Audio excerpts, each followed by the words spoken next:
Hello and welcome to world affairs. मैं हूं प्रशांत धवन और इस वीडियो में हम बात करने वाले हैं एक बहुत ही इंपॉर्टेंट टॉपिक के बारे में। ना फर्स्ट ऑफ ऑल मैं चाहता हूं आप जो ये सेंटेंस है ना इसको पढ़े।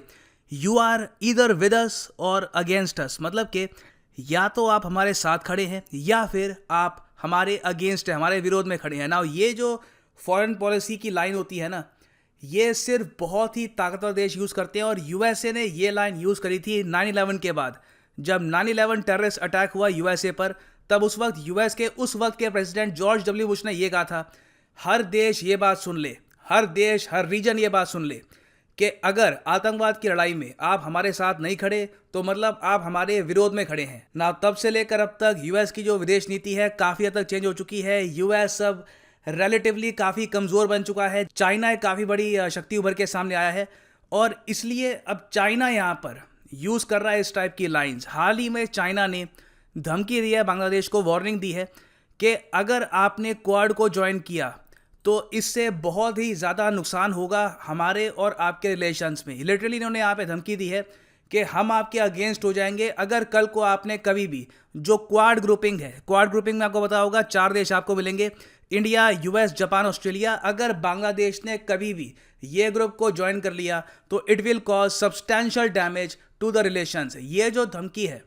इससे पहले चाइना ने सिर्फ ताइवान के संदर्भ में यूज़ करी है। ताइवान का जब केस सामने आता है तब चाइना काफ़ी बार धमकी देता है कंट्रीज़ को कि अगर आपने ताइवान को एक्सेप्ट किया एज ए कंट्री तो हमारे रिलेशंस आपके साथ काफ़ी ख़राब हो जाएंगे और इंटरनेशनली हम आपके अगेंस्ट भी खड़े होंगे। और वैसे मैं आपको ये बता दूं कि ज़्यादातर इस टाइप की जो डेवलपमेंट्स होती है इसको दूरदर्शन इतना एक्सटेंसिवली कवर करता नहीं है, मगर सिंस चाइना के जो एम्बेसडर हैं टू बांग्लादेश, इन्होंने ऑफिशियली ये बात बोल दी है तो इसलिए दूरदर्शन ने भी यहाँ पे इसको कवर किया है कि relations with China will be substantially damaged if Bangladesh joins Quad, Chinese ambassador to Bangladesh Li Jiming said। Now Li Jiming ने ऑब्वियस सी बात है कि ये स्टेटमेंट खुद बनाकर नहीं बोली, इनको कहीं ना कहीं बीजिंग से, चाइना से, अपने जो सीनियर बॉसेज हैं वहाँ से इनको ये इजाज़त मिली है कि अब आप कंट्रीज़ को धमकाना शुरू कर दो क्वाड के इशू को लेकर कि कोई भी देश अगर क्वाड से नज़दीकी बढ़ाएगा तो चाइना उसके अगेंस्ट भी खड़ा हो सकता है ना। मुझे पता है कि इमीडिएटली यहाँ पे आपके माइंड में क्वेश्चन आएगा कि ऑल राइट, सो चाइना ने वार्निंग दी है बांग्लादेश को कि क्वाड को ज्वाइन नहीं करना, मगर क्या बांग्लादेश क्वाड को ज्वाइन करने वाला था? क्वाड में भी के लिए 4 देश है, क्या 5वें कंट्री के लिए जगह है? और क्वाड कंट्री इसका ग्रुप तो लगता है काफ़ी इलीट कंट्रीज़ का ग्रुप है जो इकोनॉमिकली या तो बहुत स्ट्रांग है या तो जिनके पास न्यूक्लियर वेपन्स हैं या फिर वो कहीं ना कहीं बहुत ही इंपॉर्टेंट जो ग्लोबल ग्रुपिंग्स हैं उसकी पार्ट हैं। बांग्लादेश का क्या वो इंटरनेशनल स्टैचर है भी कि क्वाड में बांग्लादेश को शामिल किया जाएगा? देखिए, अभी के लिए ना क्वाड ने ना बांग्लादेश ने कोई भी संकेत दिए हैं कि बांग्लादेश क्वाड का पार्ट बनेगा। चाइना ने यहाँ पर अपनी जो ये वार्निंग है इसमें मेन जो बात बोली है वो ये है कि हम चाहते हैं, वी मतलब चाइना चाहता है कि we do not want any participation of Bangladesh in this alliance. हम तो ये चाहते हैं कि दूर दूर से कोई पार्टिसिपेशन भी ना करे बांग्लादेश क्वाड के साथ।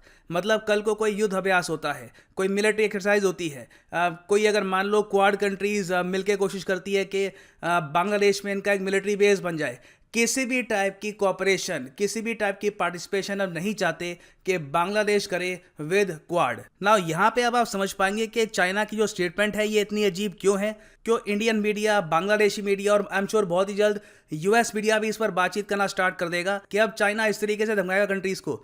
और वैसे मैं आपको ये बता दूं कि ये पहली बार नहीं है कि क्वाड को लेकर चाइना ने लिटरली डायरेक्शंस दिए बांग्लादेश को। इससे पहले चाइना के जो डिफेंस मिनिस्टर हैं जनरल वी फैंग ही, ये भी हाल ही में बांग्लादेश के प्रेसिडेंट से बात करते वक्त इन्होंने ये बोला कि कुछ पावर्स हैं जो हमारे रीजन को बिलोंग नहीं करती, मतलब कि एशिया से बाहर की पावर है, ये चाहती है कि एशिया में एक खुद का मिलिट्री अलायंस ये बना दे और एक नई हेजोमनी यहाँ पर इस्टेब्लिश करे। तो हम चाहते हैं कि बांग्लादेश किसी भी ऐसे इनिशिएटिव का पार्ट ना बने। तो चाहे इनका जो एम्बेसडर है, चाइनीज़ एम्बेसडर टू बांग्लादेश, या फिर जो इनका विदेश मंत्रालय है, जो इनका डिफेंस मिनिस्टर है, दोनों ये बात बोल चुके हैं कि आप किसी भी टाइप के मिलिट्री अलायंस से बच के रहना। नाउ यहाँ पे अगला क्वेश्चन आपका आ सकता है कि चाइना लिटरली डिक्टेट करता है यहाँ पे बांग्लादेश को, ये यहाँ पर कह रहे हैं कि आपको ऐसा करना ही है, और बांग्लादेश बिल्कुल चुप है, उनको कोई फ़र्क नहीं पड़ता कि कोई एक सेकंड कंट्री यहाँ पे उनको डायरेक्शन दे रहा है। देखिए, ऑब्वियस सी बात है, बांग्लादेश भी एक सॉवरेन देश है और ये सब बातें सुनकर उनका जो विदेश मंत्रालय है वहाँ से ये स्टेटमेंट आई है। इन्होंने ये कहा है कि हम एक इंडिपेंडेंट सॉवरेन स्टेट है, हम डिसाइड करेंगे हमारी विदेश नीति। हाँ, ये इन्होंने ये बोला है कि हम लोग प्रैक्टिस करते हैं the principles of non alignment.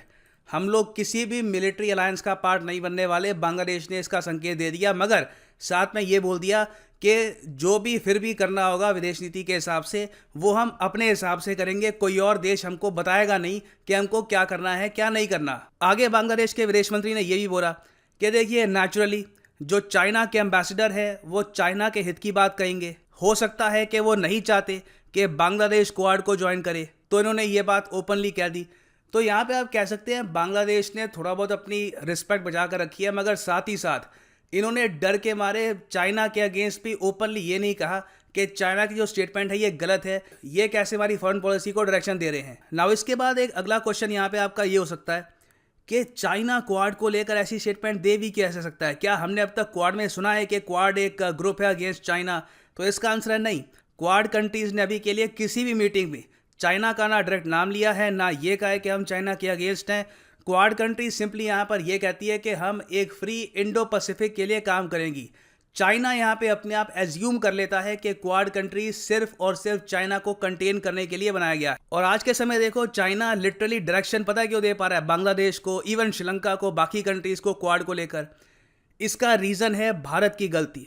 ये कड़वे शब्द लगेंगे आपको, मगर ये हमको एक्सेप्ट करना होगा।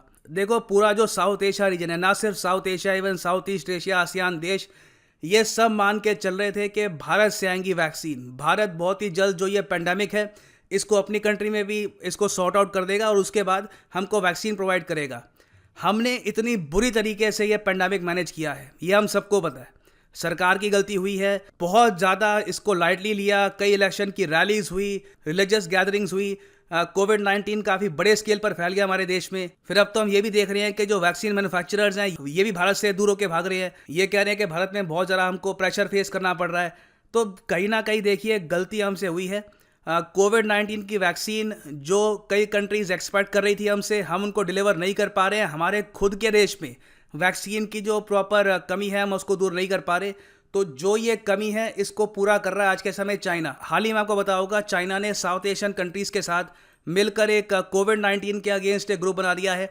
इस ग्रुप में ऑफ कोर्स भारत शामिल नहीं है, ना भूटान शामिल है, मगर बाकी सब कंट्रीज़ यहाँ पे शामिल है। और ये सब कंट्रीज़ अब वेट कर रही है चाइना की साइनोफार्म वैक्सीन के लिए। इस वैक्सीन को WHO ने अप्रूवल दे दी है और बहुत ही जल्द जो ये वैक्सीन है ये बड़े स्केल पर मिलेगी बांग्लादेश को, उसके अलावा नेपाल को, श्रीलंका को।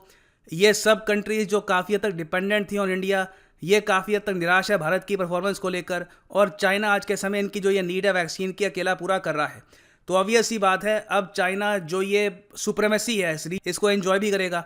इसलिए अब आज के समय आप देख रहे हैं कि चाहे श्रीलंका हो, बांग्लादेश को, जी हाँ श्रीलंका को भी हाल ही में चाइना ने यह कहा था कि बाहर की कंट्रीज कोशिश करेंगी कि साउथ एशिया में वो एक नया मिलिट्री ग्रुप बनाए, मगर कभी भी इसको ज्वाइन मत करना। और श्रीलंका ने यहाँ पर आश्वासन दिया यहाँ पर चाइना को कि कभी भी हम बाहर की ताकतों के साथ एक मिलिट्री अलायंस का पार्ट नहीं बनेंगे। तो देखिए जो भी यहाँ पर ये हो रहा है इसमें कहीं ना कहीं भारत का फेलियर है।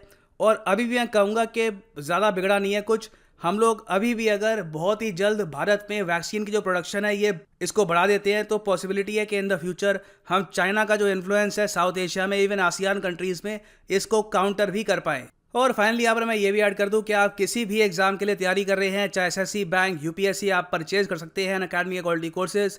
सिंपली जाओ unacademy.com पे, यहाँ पर क्लिक करो अपने एग्जाम पे, for example UPSC, CSE, get subscription, और यहाँ पे आप परचेज कर सकते हैं प्लस या आइकॉनिक कोर्स। आइकॉनिक कोर्स में आपको एक कोच भी मिलेगा जो इंश्योर करेगा कि पूरे साल आप प्रॉपरली जो ये कोर्स है इसको फॉलो करें। ये पर मंथ ये कोर्स आपको पड़ेगा 6,208 रुपीज़ का, मगर ये प्राइस कभी भी पे मत कर देना। यूज़ करिए यहाँ पर कोड PD10 और प्राइसेस विल फॉल। यहाँ पे आप देखेंगे the prices will fall once you use the code PD10 and you can save money. So use the code PD10 and save money. और इसी नोट के साथ ये है वीडियो का अंत। Thank you for listening and as always God bless you all.